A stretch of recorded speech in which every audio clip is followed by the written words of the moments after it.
Bonjour à tous, c'est Pixis, j'espère que vous allez bien et aujourd'hui on se retrouve pour le top 10 de mes candidats préférés de koh et ça sera une vidéo complètement subjective et on va commencer tout de suite avec le top 10 et j'ai décidé de mettre Yacine. Yacine, pourquoi il est dans mon top 10 de mes candidats préférés de l'histoire de koh car il m'a complètement marqué. J'avais pas découvert Freddy en 2009 à Palau, moi je l'ai découvert dans la revanche des héros je crois et dans la nouvelle édition. Du coup j'avais pas vraiment le côté ultra bon constructeur de Freddy. Et quand j'ai découvert Yacine en 2017, mais pour moi c'était vraiment l'un des tout meilleurs aventuriers de l'histoire de koh. Voilà, le côté assez froid, le côté regard noir et tout, le mec concentré dans les épreuves, dans la survie. J'ai rarement vu un candidat qui a été aussi bon au niveau de la construction de camp. Voilà, il faisait des palaces sur le camp le mec, et même dans son All-Star, il a été tellement fort, je crois que rarement une équipe comme l'équipe des Toa dans koh le combat des héros ont été aussi bien portés par un leader d'équipe. Et Yacine, je crois que c'est vraiment grâce à lui que les rouges gagnaient toutes les épreuves quoi. Car il avait vraiment cette force, ce côté vraiment super fort niveau survie déjà et même niveau épreuve.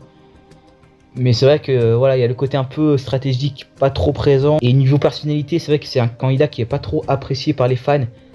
Mais moi j'ai direct adhéré, j'ai trouvé ça génial son premier koh quand il se fait vendre par Sandro. J'étais j'étais déçu, je me rappelle. Car voilà, je me disais putain mais ça se fait pas quoi. T'as toujours les plus forts qui se font éliminer. Et je me rappelle il y avait ma mère, je regardais cet épisode là avec ma mère et mes frères. Et je me rappelle que ma mère avait dit oh putain mais c'est bon, je rate plus la saison et tout, vu que il s'est fait éliminer, ça sert à rien, il s'élimine tout le temps les plus forts et tout. Mais c'est vrai, mais Yacine était tellement fort que je me suis dit voilà. Là, il avait vraiment marqué l'histoire de koh pour moi. Et il aurait mérité d'être dans koh la légende. Après, je crois qu'il voulait plus revenir. Mais pour moi, c'est vraiment une légende récente, Yacine, qui aura marqué koh par ces deux saisons. Au niveau de la survie et au niveau des épreuves. Donc, et même niveau comportement, c'est un candidat qui est très réservé et à la fois, je dirais, très spécial. Il était vraiment associable avec les rouges, par exemple, dans son premier koh. Il y avait eu cette rivalité Clémentine et moi je détestais Clémentine et j'adorais Yacine. Sans non plus insulter Clémentine et tout sur les réseaux et tout, mais voilà, j'avais quand même une grande préférence pour Yacine. Il est donc dans mon top 10 et c'est vraiment parce que Yacine m'a marqué à fond dans koh. Et voilà, je le mets en 10ème position. Et on va enchaîner ensuite avec le top 9. Je vais mettre Tony, l'homme d'Hibéarn, clairement. Voilà, mais j'adore ce candidat. Alors bon, un peu comme Yacine, c'est vrai niveau social c'est pas terrible. Mais généralement il est plus apprécié que Yacine car déjà niveau comportement il est super appréciable. Hein. Il a vraiment une voix, mais tu te dis sa voix frère, c'est mythique quoi. La voix de Tony c'est un truc de fou. Et c'est vrai que c'est un candidat qui est très attachant, vraiment très attachant. Et voilà, il se fait tout le temps éliminer de la même manière du fait que bah il est très utile sur le camp, assez bon dans les épreuves pour son âge. Je me rappelle qu'il avait gagné notamment dans Bocas del Toro une épreuve d'apnée ou une épreuve de nage.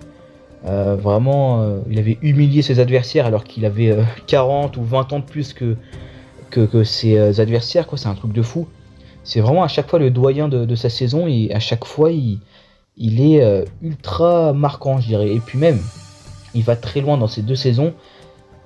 Et surtout, c'est pas vraiment pour ça que j'adore Tony, hein, c'est vraiment pour le côté, je dirais, personnalité, le côté voilà un peu macho, mais voilà, moi je trouve que c'est pas non plus, je dirais, un machisme abusé. Je trouve qu'il y a quand même, il est quand même naturel en soi. On voit que c'est vraiment nature, c'est pas un jeu.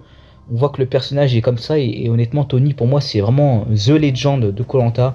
S'il avait l'âge de faire le koh pour les 20 ans, pour moi il aurait été obligatoire de le sélectionner. Forcément, voilà, l'âge de Tony fait en sorte qu'il n'a pas pu participer à cette saison. Et heureusement, ça fait pas de lui une légende déchue. Mais c'est vrai que je suis un peu déçu que Tony n'ait pas eu son koh où il brille, où il va jusqu'en finale, où il gagne. Après c'est vrai que dans son premier koh il s'est fait éliminer, mais il a eu la chance de revenir, il est parti en finale. Il s'est fait éliminer, trahir par sa vue d'ancien malheureusement. Mais moi je vais vraiment insister sur un truc sur Tony, c'est vraiment au niveau comportement, au niveau divertissement. Pour moi c'est vraiment dans les 5 meilleurs candidats au niveau du divertissement, au niveau de la tâche que j'ai. Après bon, il y en a d'autres qui sont devant donc je les préfère, mais Tony est vraiment dans mon cœur au niveau des doyens, ça c'est clair.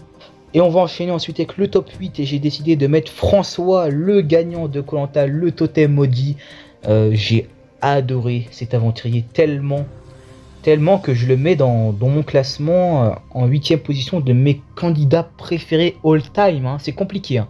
J'ai hésité à mettre Amri aussi dans le classement en 10ème position, mais j'ai préféré mettre Yacine. Pareil pour Frédéric et pareil pour d'autres aventuriers assez mythiques. Mais François, je dirais que c'est un peu pour moi le point, je dirais le virage de ma perception du jeu en fait. J'étais déjà dans l'aspect un peu plus stratégique depuis quelques années, mais là François, le fait qu'il gagne sa saison, le fait que c'était mon préféré quand je regardais koh Totem Maudit dès le 2e, 3e épisode en fait, c'était mon préféré et cette saison j'avais même pas vu les portraits en avance et je suis tombé complètement sous le charme de ce personnage. J'ai adoré le perso du début à la fin. Le fait que c'est un mec super fort en épreuve, en survie plutôt bon, en social, voilà, assez bien placé, et en stratégie plutôt meneur avec la stratégie, voilà, on voit que c'est un peu lui qui fait certains coups stratégiques, notamment à l'élimination au bidôme, voilà, il est soutenu bien sûr avec Nicolas, mais il est vraiment dans le jeu stratégique pur. Et le fait qu'il assimile tous ces aspects-là du jeu, plus le côté divertissement et l'appréciation que j'ai pour ce personnage, et le fait qu'il ait aussi le côté challenge beast et qu'il gagne 5 épreuves, bah franchement, je ne peux pas ne pas le mettre dans mes candidats préférés car il réunit tous les aspects que j'aime dans le jeu. C'est pour moi l'un des candidats les plus complets et on rajoute à ça la touche finale, le fait qu'il gagne sa saison. Bon, il gagne ex-aequo, mais il gagne quand même sa saison, c'est un truc de fou.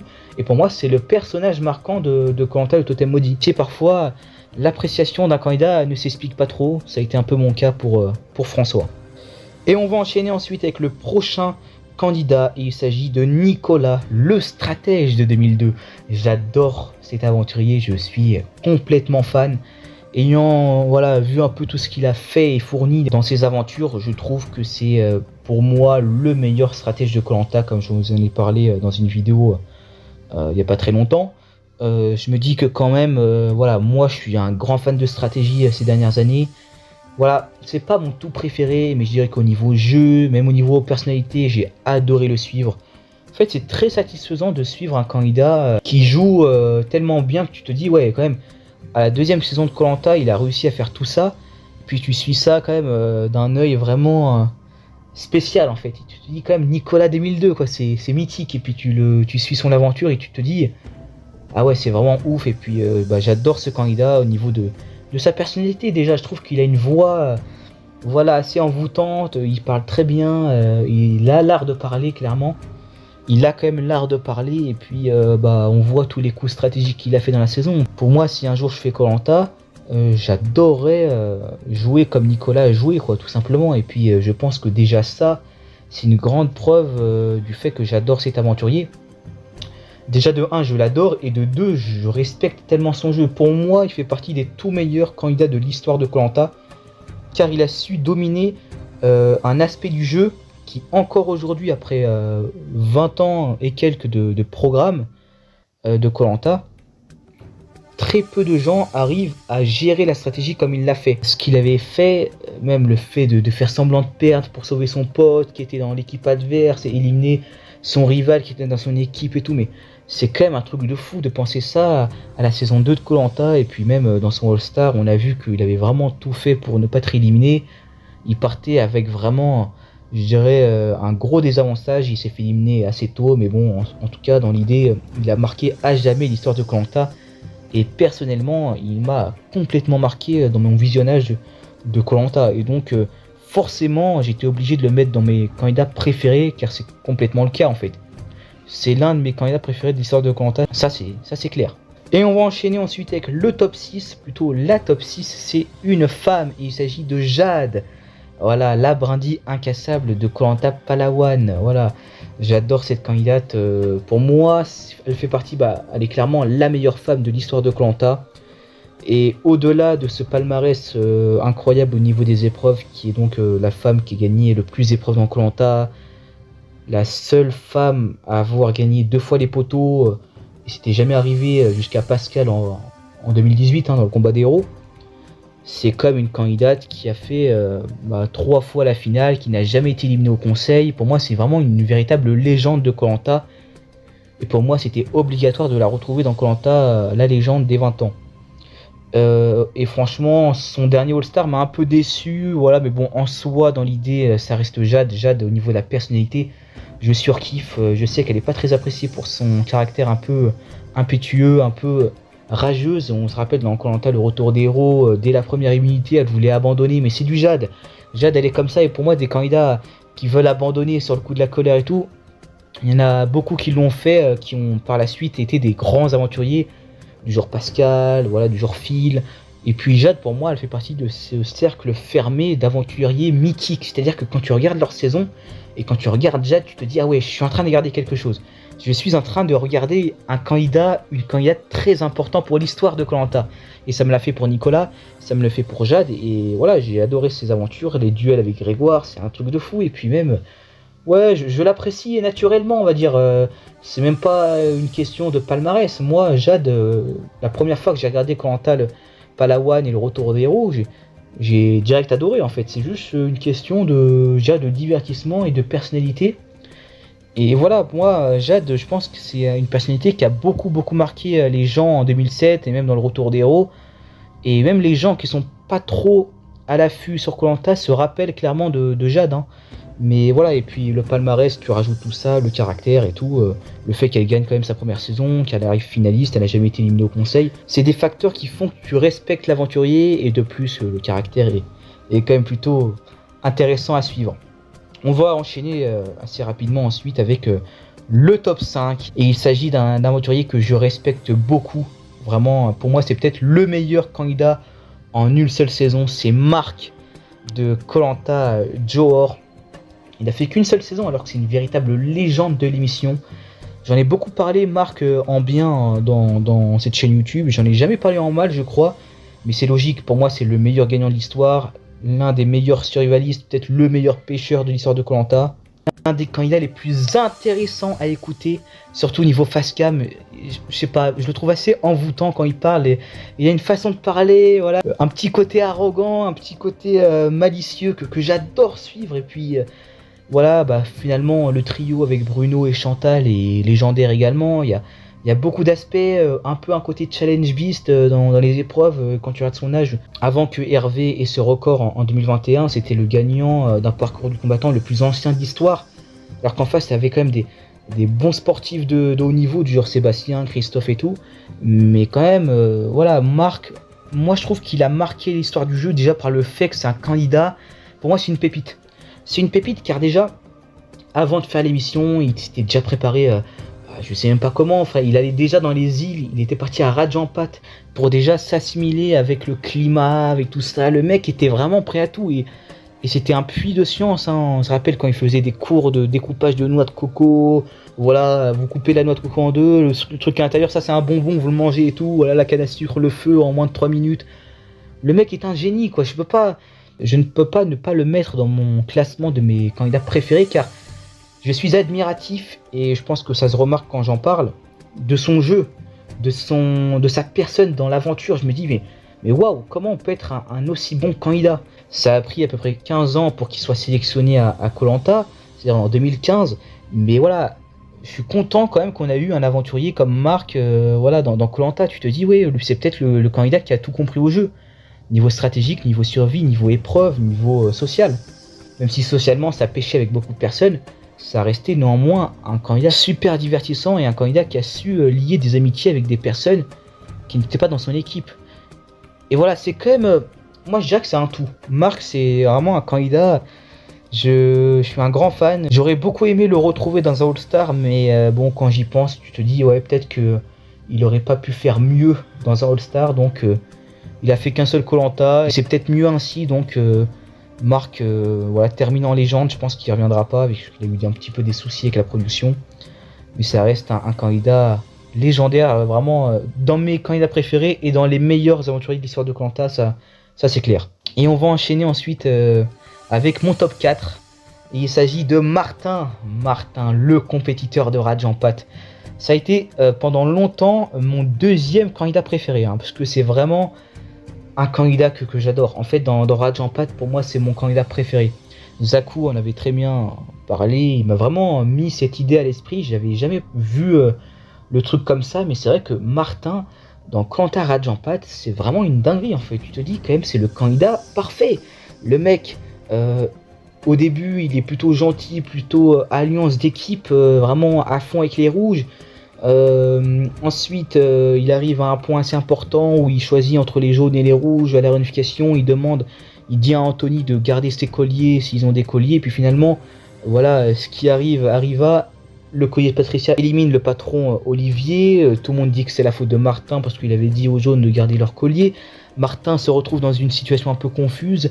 Il décide de sauver Patricia et les jaunes à cause du caractère de Florence qu'il trouvait désagréable. Il élimine Florence et puis finalement il se fait éliminer. Voilà, c'est vraiment une aventure un peu folle, mais il garde un peu le côté bon. Voilà, avec des victoires, le fait qu'il offre son confort à Patricia et Florence, on s'en rappelle. Il y a tout ça qui rentre en compte. Après, il se fait éliminer. Donc voilà, c'est compliqué parce que Martin, je sais pas, mais même à l'époque, quand je regardais Rajampat, j'arrivais pas à me dire, ah, il est éliminé. Je sais pas, j'ai l'impression que c'était pas terminé, Martin. Franchement, mais même quand tu regardes la saison, tu te dis, ça ne peut pas se terminer comme ça pour Martin. C'est un trop gros potentiel pour qu'il se fasse éliminer ainsi. Finalement, c'est un truc de fou. Virginie abandonne médicalement, il revient du coup sur l'abandon de Virginie. Et donc là, il est en mode gros rageux. Il est en mode Dark Martin tout simplement, et il élimine tous les jaunes avec un côté encore plus compétiteur que jamais, où il gagne beaucoup d'épreuves à ce niveau-là. Et on arrive notamment à cette rivalité magique avec Théoura versus Martin. Du coup, l'aboutissement, le jugement de paix sur l'équilibre sur l'eau, remporté par le magnifique Théoura. Malheureusement, là, on a vraiment le côté mauvais joueur de Martin qui ressort avec la défaite où il jette ses chaussures dans l'eau comme ça. Il a une rage, il est fou, comme il disait, il est complètement fou. Et puis finalement, il se fait éliminer aux portes de la finale. Éliminé aux portes de la finale, je m'en rappelle, j'ai les frissons quand je parle de ça.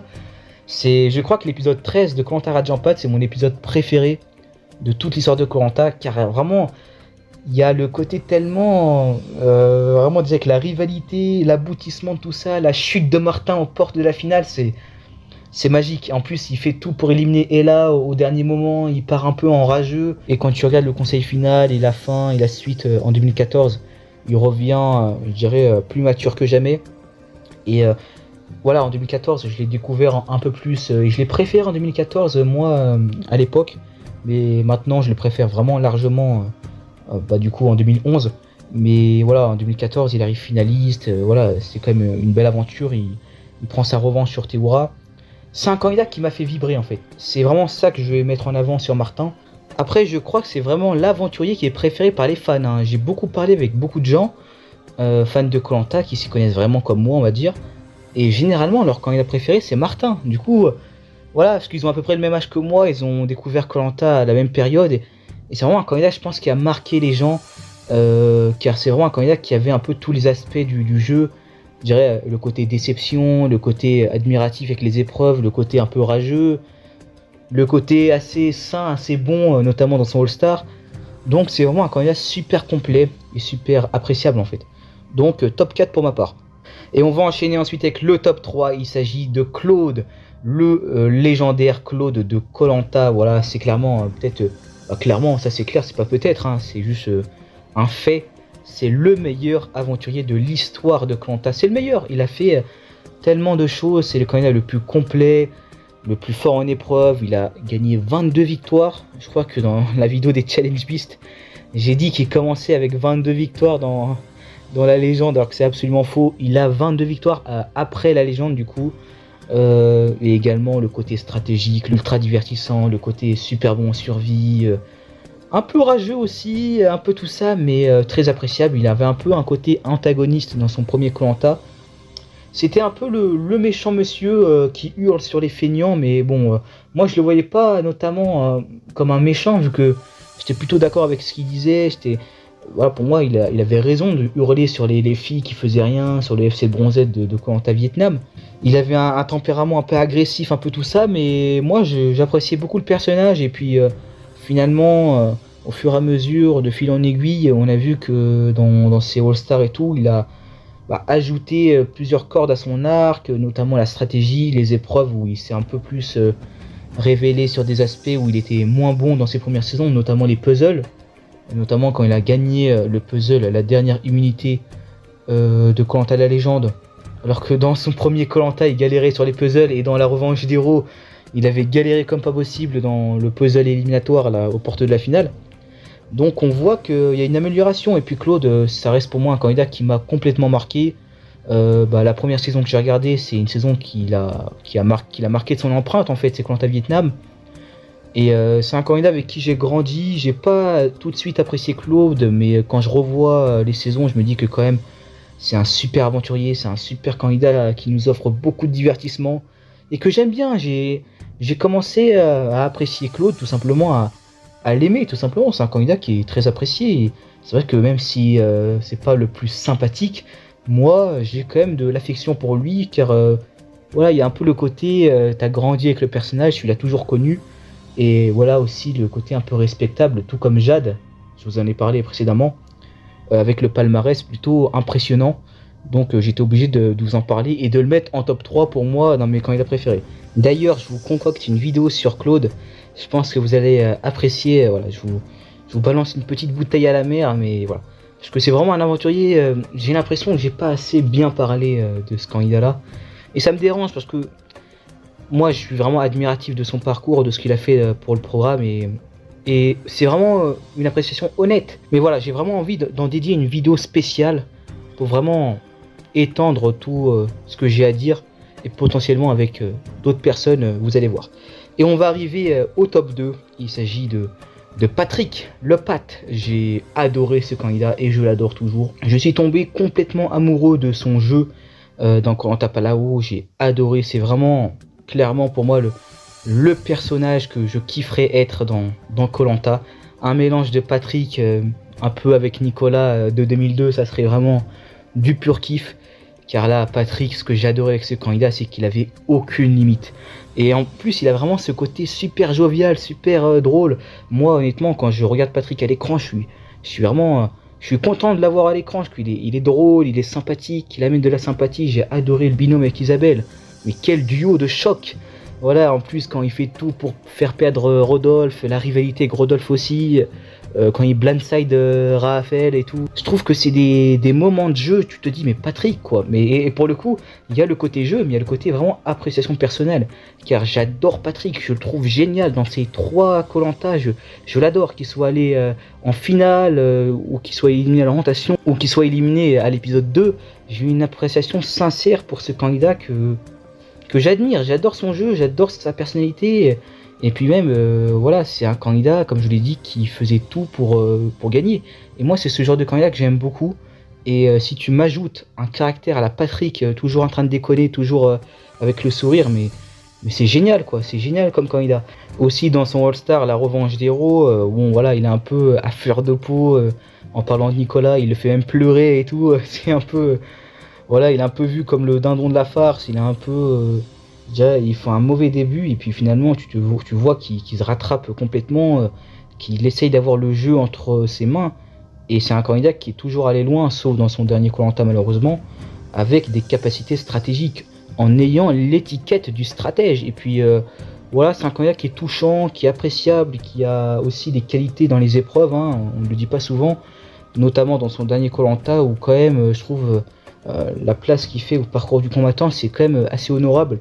Mais même dans ses 2 premiers Koh Lanta, il a quand même des belles victoires, des victoires un peu moins glorieuses, mais j'aime bien le côté aussi où il assume la stratégie, où voilà, quand il fait perdre Rodolphe au niveau de la perche, là, il assume le faire pour faire perdre Rodolphe. Il n'y a pas une sorte d'hypocrisie en ce candidat-là. J'ai beaucoup aimé aussi la fin de Koh Lanta Palau, où au conseil final, il craque un petit peu, mais tu te dis quand même... Il a joué pour gagner, il a été vraiment au centre de l'attention, et même Freddy au conseil final, je dirais, le félicite pour avoir tout fait pour gagner. Et moi, je suis client de ce genre de candidat, car il est pas là pour rien, quoi, dans Koh Lanta. Il est là pour gagner, quitte à être le plus gros salaud du jeu. voilà, on le voit que c'est quelqu'un de bien, on sait que c'est quelqu'un de sympathique, on le voit avec ce qu'il fait sur le camp, c'est quelqu'un de sympa. Mais dans le jeu, il est à fond, tellement à fond qu'il fait de l'anti-jeu pour faire perdre Rodolphe et il blindside de Raphaël, Louis Laurent, tout ça. Mais c'est très beau, c'est très beau. Après, il y a une part de chance, mais bon, comme dans tout, voilà, moi je trouve que le côté Isabelle a tiré la boule blanche et Freddy la boule noire, voilà, ça fait pas de lui je dirais le meilleur stratège ou quoi. Moi, je suis pas trop dans ce genre je dirais de calcul de chance, car j'ai envie de dire que la vie, tout c'est de la chance en fait. Ça aurait été la boule noire, je pense qu'il aurait tout fait aussi pour gagner, vous voyez. Ça aurait pas finalement changé grand chose, mis à part le parcours.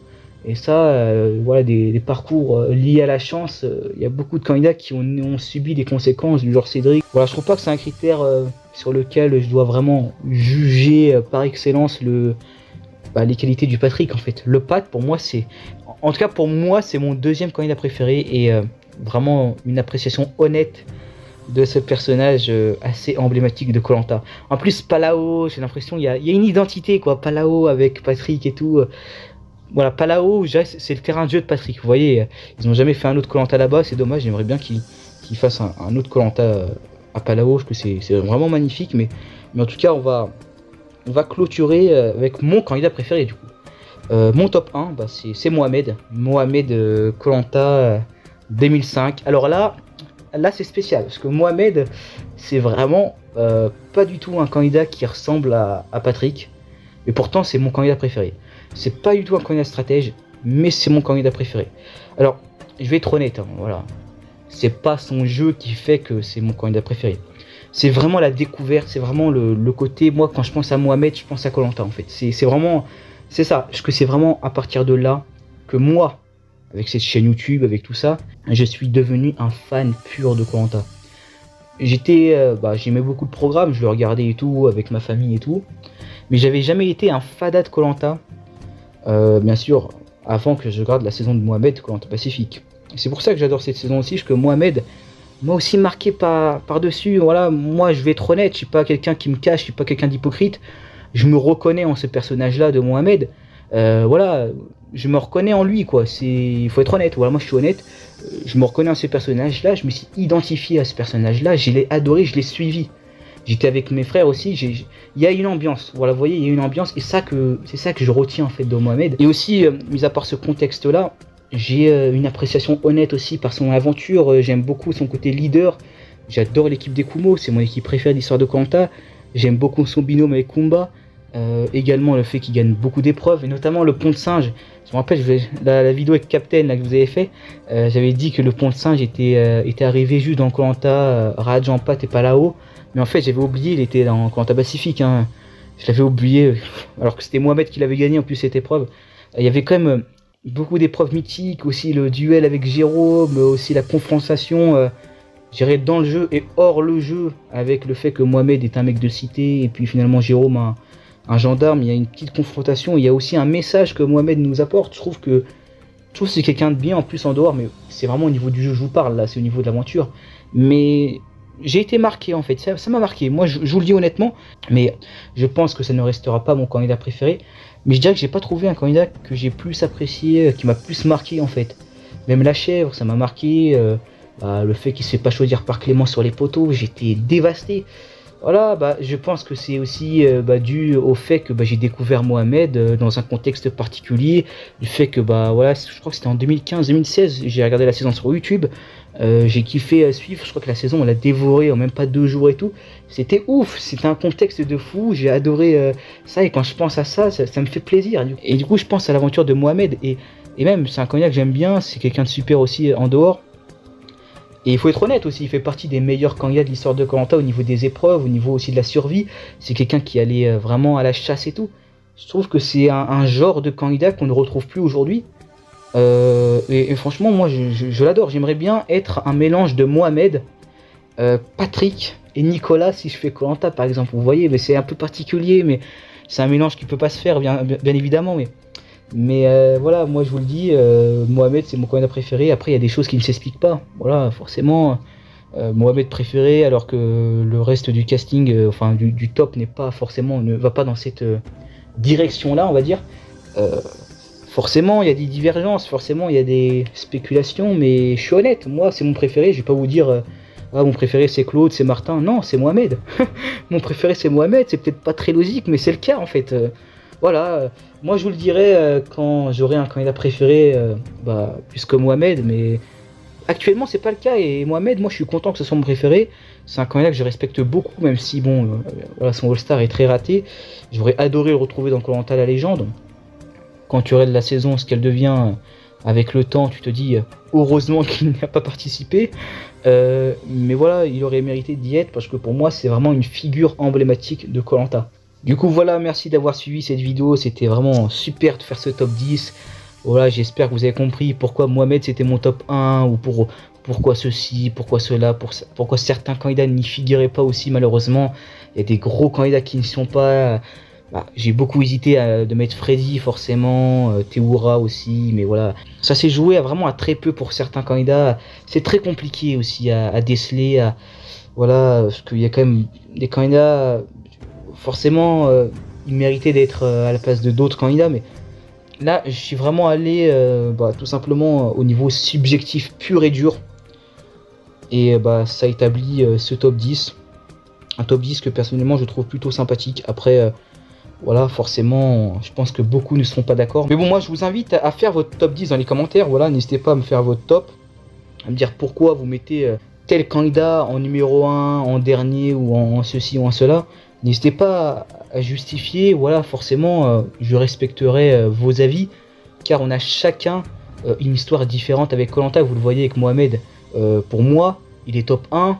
Je l'aurais pas découvert dans ce contexte-là, il n'aurait pas été top 1. Je pense que ça aurait été Patrick. Voilà, n'hésitez pas à me dire votre avis sur la vidéo aussi.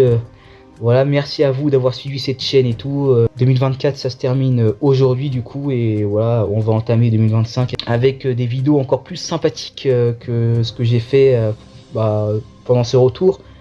Moi, je suis honnête, je suis très fier des vidéos que j'ai fait. Je suis content d'avoir repris la chaîne comme ça. Et pour 2025, j'espère continuer dans cette voie là. En tout cas, moi je vous laisse, et du coup à l'année prochaine pour 2025, en espérant que vous serez toujours à l'affût au niveau des vidéos. Merci à vous et bonne année.